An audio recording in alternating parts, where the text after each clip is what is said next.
संपदा?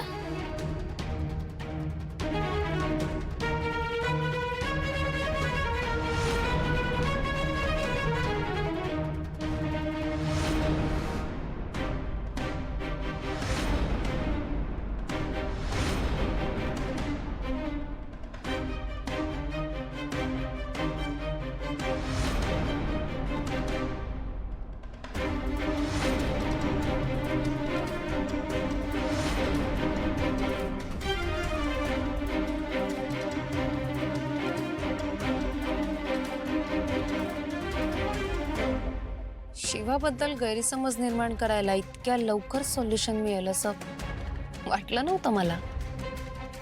शिवा, आता तुझा game over.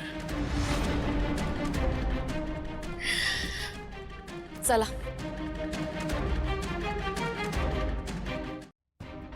अभ्यासाच्या नावाखाली संपदा हे सगळं करायची तिकडे जाऊन.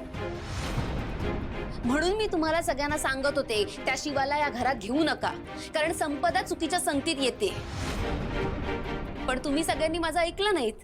फक्त वस्तीतली मुलगी या घरात नाही आली, तिचे भ्रष्ट विचार सुद्धा या घरात घेऊन आली. आता तरी पटतंय ना तुला? का तुला अजूनही वाटतंय की ती शिवाच बरोबर आहे, तिचा ह्यात काहीच दोष नाहीये असं वाटतंय का तुला अजून? नाही का बास झाला आता? आता त्या मुलीला जाब विचारायलाच हवा. नाही, अजिबात नाही. वहिनीला अजून पूर्ण बरं वाटलं नाहीये, हा विषय आता नको. या सगळ्यात शिवाचा हात आहे की नाही यापेक्षा त्या मुलाला समज कशी द्यायची याचा विचार करायला हवा. काका एक मिनिट, म्हणजे अजूनही तुला शिवाच बरोबर वाटते का? कीर्ती, हे बघ, मला काय वाटतंय, काका म्हणतायत ना ते बरोबरच आहे. आपल्याला त्या मुलाला समज देणं जास्त महत्वाचं आहे. मी बोलेन त्याच्याशी, मी देईन त्याला काही ती योग्य समज. मी संपदा या घरातून बाहेर जाणार नाही, त्याला भेटणार नाही याची काळजी घेईन. काका, हे बघा ना, म्हणजे संपदा मला माझ्या लहान बहिणीसारखीच आहे. मग हे सगळं बघून मला सुद्धा तेवढाच त्रास झालाय. मी काय म्हणतो, हे सगळं प्रकरण ना मी हँडल करतो. काय ना, त्या वस्तीतल्या मुलांची भाषा मला चांगली माहिती आहे, त्यामुळे त्यांना त्यांच्याच भाषेत समजावून देणं जास्त गरजेचं आहे. म्हणजे काय करणार तू? आहेत काही माणसं जी त्याला त्याच्या भाषेत समजावतील. हा, पण सुहास, कीर्ती, आपल्याला कुठलाही राडा नको आहे. नाही नाही, हा, आपल्याला त्याला दम द्यायचा आहे, त्याला समज द्यायची आहे, पण कुठल्याही प्रकारचा त्रास नाही द्यायचा आहे त्याला. हो हो, त्याची काहीतरी ती कसली तरी तो एक्झाम पण देतोय ना, अभ्यास करतोय कसला. हा, काहीतरी शिक्षण घेतोय, IAS चा अभ्यास करतोय तू. हा, एक्झॅक्टली. ते त्याचं वर्ष नको वाया जायला. बस त्याला काय ती जी काय समज द्यायची आहे ना, ती फक्त तेवढीच. बाकी हा, सुहास, काका म्हणतोय तसंच होऊ देत.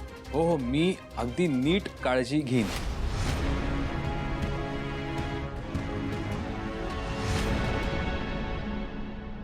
काय चुकीचं आता? काय चुकलं? आईस्क्रीम. काय आशू, तुला आईस्क्रीमने त्रास होतो, नाही सहन होत, माहिती ते कशाला खायचं आईस्क्रीम? तुला कळत नाहीये, मला असा चान्स कधी मिळणार? कसला चान्स? हा, बायकोला आईस्क्रीम भरवायचा. रोमॅन्स बाहेर येतोय तुझा. भयंकर. मी आज खूप खुश आहे. तुझ्या चेहऱ्यावर खूप दिवसांनी हा आनंद बघते. असं काही नाही, गॅरेज मध्ये असतानाही मी खुश होतो, पण इथे आल्यावर जरा तुला कळतंय ना मला काय म्हणायचंय. मला माहितीये, जसं सीताई तुझ्याशिवाय राहू शकत नाही तसं तूही त्यांच्याशिवाय राहू शकत नाहीस. कसं कळतं ना तुला सगळं? हे माझ्या मनातलं कळतं, म्हणूनच ना माझं तुझ्यावर खूप प्रेम आहे. बस झालं कौतुक, काय तर. बघू लाजली. अबे पागल आहे का? मी काय लाजले नाही. परत लाजली? अरे नाही, अरे गप्प बस यार, मी नाही लाजले. क्या बात आहे, मी नाही लाजले. हे बघ, एक गोष्ट तर नक्की आहे, जगातली सगळ्यात सुंदर लाजणारी मुलगी जर कोण असेल तर ती तू आहेस. संपदा लाईफ मध्ये आल्यापासून एकदम सुधारलायस तू. सुधारलो म्हणजे मी आधीपासून असाच आहे. हो आधीपासून असंच आहेस तू. Now then tell me you last ते सगळं जाऊ दे. तू लास्ट टाइम देवळात कधी आला होतास? सांग ना सांग लास्ट मी मंदिरात अरे नाही रे बाबा नाही आठवणार तुला नाही म्हणजे माझा देवावर विश्वास नाही असं नाही. अरे पण स्वतःच त्याच्यापर्यंत पोचायला संपदायला लागली ना लाईफ मध्ये.